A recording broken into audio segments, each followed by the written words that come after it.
In the dim corners of Al-Madinah-al-Noor, a city veiled with whispers and moonlight, lived Rayyan, a young man with a heart too restless for its own pace. His eyes carried dreams, wild and reckless, and his soul often danced with shadows. Across the same city, there was Zunaira, known for her laughter, bright as dawn, fragile as dew.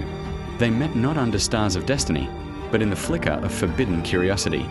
What began as admiration turned into a storm of secret glances, hidden words, and trembling hearts.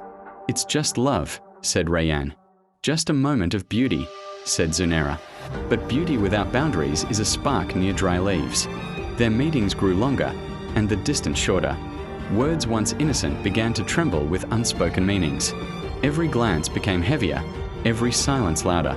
The air between them filled with warmth that should have belonged to distance. When hearts forget Allah, even a whisper can become a doorway.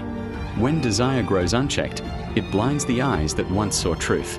And in that stolen nearness, they lost what was pure. Not in a moment of darkness, but in a series of small, silent choices, each one drawing them closer to the edge where light fades and fire begins. And soon, their souls, once pure, were consumed by the fire of what Allah had forbidden. One evening, under a sky painted with crimson clouds, Rayyan went to Imam Arkan, the old scholar whose eyes carried wisdom and mercy. "Imam," he said, "I feel empty. The joy I chased has turned to dust." Imam Arkan lowered his gaze and replied softly, "My son," the Prophet said, "two angels came to me in a dream. They took me to a furnace-like pit, wide at the bottom, narrow at the top. Inside were men and women, screaming as flames rose beneath them.